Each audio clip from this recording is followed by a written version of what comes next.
we will begin chapter 8. I have broken it out into several different sections according to subject matter.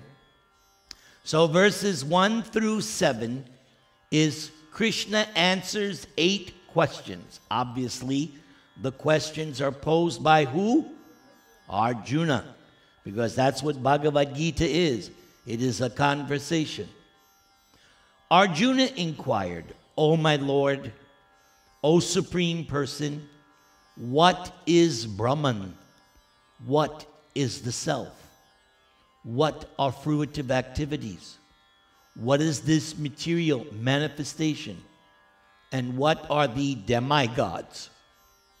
Please explain this to me. Who is the Lord of sacrifice? And how does he live in the body, O Madhusudana? And how can those engaged in devotional service know you at the time of death? So that final question, that one is most appropriate for us. That one, of all the questions, that one, that's the most important one. How can those engaged in devotional service know you at the time of death? Because death means final examination. That's the final test. Everything that I've done in my life, the whole value of that, the test is the moment of death. All the pious, impious activities, the culmination of all my lifelong desires, that will come out at the time of death. So let's see how Krishna answers Arjuna. Notice, the Supreme Personality of Godhead said, or in Sanskrit, Sri Bhagavan Uvacha. The indestructible, transcendental living entity is called Brahman. We learned, where did we learn originally that the living entity is indestructible and transcendental? Where did we learn that? Krishna Kumar. Very good. Well, not for some people, it's not easy. You have to have studied Bhagavad Gita. Otherwise, you won't know that. So, I know only one thing. When I'm surviving, we are not this body. no, you're knowing something coming up in this chapter. You know more than that. It's coming up. Your verse is coming up in this chapter. I talked this morning in temple about 8-7. Yes, that's coming up. So the indestructible, transcendental living entity is called Brahman. And his eternal nature is called Adhyatma, the self. Now, Lord Chaitanya, his answer is slightly different.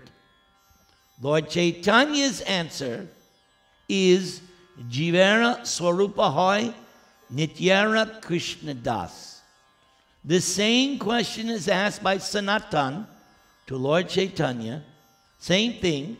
Sanatan said, who am I? Why am I suffering? Mahaprabhu's response, you're the eternal servant of Krishna. Let's continue. Action pertaining to the development of the material bodies of the living entities is called karma, or fruitive activities. That alone should, if somebody is a little intelligent, hearing this definition, an intelligent person will say, wait a second, I'm developing another material body? No, no, no, no, no, no. I don't know about you, but my lifelong experiences have taught me I don't want to have to go through this again. I'm done with this. No, I don't want another material life. I don't want this. I'm sick of it. Aren't you sick of working at your job? Aren't you tired of it? You've had enough, right? Right? Your knees, right? You're fed up with it. So if somebody says, how would you like to take another birth again? Huh? No. Because you have experience. You have experience. So, karma, and there are three kinds of karma. Karma, vikarma, akarma. Which one do we do? Akarma. Devotional service, spiritual life. If I'm pious, I do karma. But if I'm sinful, I do vikarma. Vikarma means disobedience to the laws of God or nature. But in either case, whether it's vikarma or karma, you're simply producing another body. If it's proper karma, yes, you'll get a better material body. But if it's vikarma, you're going to get a miserable material body. As we see, even on earth, some people's material situation is hellish. There are, even here in Placentia, you can find people living on the street, am I right? Where I'm living, where I live, there's this one lady, every day she has a new bag. And she's living on the street. She's got shopping cart full of bags. Living on the street. This is all why? Why? She has done vikarma. That's why she's living like that. And we see certain parts of Los Angeles, anywhere. There's, even in Newport Beach, yes. Santa Monica also, they had big problem with homeless people. So there is living conditions as a result of vikarma and living conditions as a result of karma or pious activities. O best of the embodied beings, the physical nature, which is constantly changing. See, that's the problem. There is no real peace here. Everything is turbulence. The material modes, we will learn later on. Goodness is sometimes taken over by passion, then taken over by ignorance. There's constant struggle. There is no shanti, nice, peaceful atmosphere. These modes. So the physical nature is constantly changing. Even our own bodies, we all know now. We're all getting up in years. We know what's happening to this material body. We see it. We see it every day. It's constantly changing. Yes.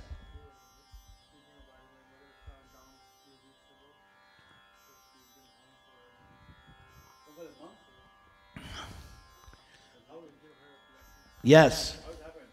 Hare Krishna. And let's all. Hare Krishna, Krishna Krishna, Hare Hare, Hare Rama, Rama Rama, Hare Hare. So, the physical nature, which is constantly changing, is called adhibhuta, the material manifestation. The universal form of the Lord, which includes all the demigods, like those of the sun and moon, is called adhidaiva. So, that description is found in 2nd and 3rd cantos of Srimad Bhagavatam. There's an elaborate description of this universal form of the Lord. This universal form doesn't really exist. It's a conception. It's a kind of meditation. Because Bhagavatam points out, the Lord has no material form. The Lord has a spiritual form. But for those who cannot appreciate the deity, they are advised to meditate on the Virat Rupa, seeing the universe, the gross manifestation, in terms of a body. Like the sun and moon are the eyes, and the different demigods are the limbs of this universal form. And I, the Supreme Lord, who's speaking? Krishna, represented as the super soul in the heart of every embodied being, am called Adi Yagya, the Lord of sacrifice. We learned in chapter 3 that if you don't want to get entangled in your activities, you have to perform sacrifice, or in essence, pleasing Lord Krishna or Lord Vishnu. That is what is sacrifice. Activities which satisfy the senses of the Lord, that is sacrifice. Some people think sacrifice simply means homa. No. Yes, homa done properly is but real sacrifice is very inclusive. In spiritual life, if you're always engaged in serving the Lord, that means you're always performing sacrifice. And in Kali Yuga, the recommended sacrifice is Hare Krishna Mahamantra, Hare Nama, Hare Nama, Hare Nama Eva Kevalam, Kalo Nastyeva, Nastyeva, Nastyeva Gatiranyata. Always chanting the holy name as taught by Lord Chaitanya. Thank you. Now he finishes this section. And whoever at the end of one's life quits one's body remembering me alone, at once attains my nature. So what is Krishna's nature? Sat Chit Ananda. Eternal, full of knowledge, full of bliss. That is Krishna's nature. Notice, he doesn't say that if you think of him, you become him. No, no, no, no. You achieve his nature of eternity, knowledge, and bliss. And notice, remembering me alone, such as at the end of Bhagavad Gita, Mam Ekam, surrender unto Krishna exclusively. Of this there is no doubt. Whatever state of being one remembers when one quits one's body, O son of Kunti, that state one will attain without fail. We know the example, the classic example. Who's that? Bharat Ved. Wow. See, this is called Smaranam. No, it's called Smaranam. In other words, if he hasn't been doing spiritual life, he won't be able to remember that. Very good, Ved. Very good. And you had the answer right away. You didn't have to go, No. Came right out. That's a good sign.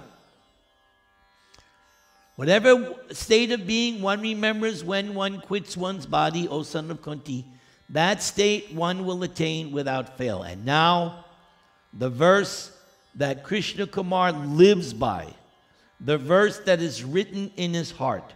Therefore, Krishna Kumar Das, you should always think of Krishna in the form of Krishna, and at the same time carry out your prescribed duty of fighting. With your activities dedicated to Krishna and your mind and intelligence fixed on Krishna, you will attain Krishna without a doubt. So this is very important. Several times throughout Bhagavad Gita, Krishna says, just think of me. End of 9th chapter here. Later on, again, in this chapter, he'll say, think of me always. At the end of 18th chapter, and even in chapter 12. In chapter 12, when we go to what I call Krishna's options, the 5 different options, the first option is, just think of me. That's the first option Krishna gives. Just think of me.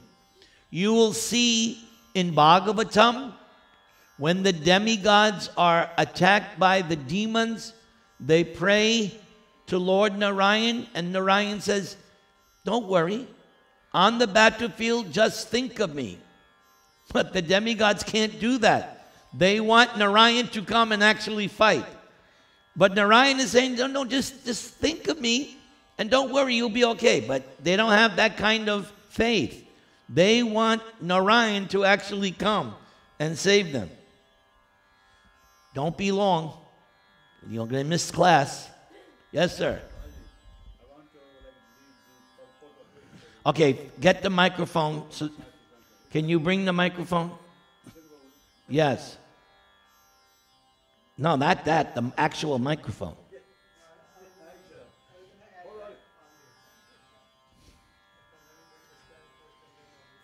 Okay. I want to like read purport of my the one and best. Yes. I follow all the time, Yes. and I think it's working too. You think? You think it is working? Okay. Okay, Maharaj. The instruction to Arjuna is very important for all men engaged in material activities. The Lord does not say that one should give up his prescribed duties or engagements. One can continue them at the same time think of Krishna by chanting Hare Krishna. This will free from material contamination and engage the mind and intelligence in Krishna. By chanting Krishna's name, one will be transferred to the supreme planet, Krishna Loka, without a doubt. That's it? Okay. Any more purport? No, Maharaj, that was like 8-7, Okay, very good. So, in the Vedanta Sutra, the way the Vedanta Sutra is written,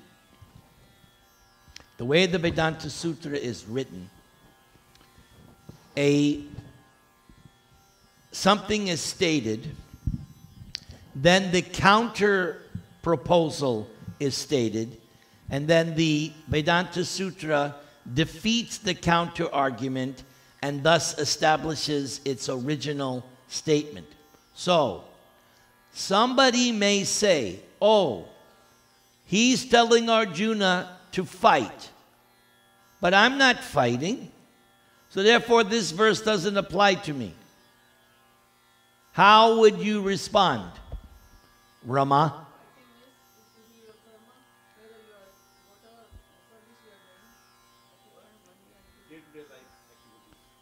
Very good. Now, I like that answer. Now, we are fighting. What are we fighting? What do devotees fight? Maya. Was that right? Good. Atheism, gross materialism, godlessness.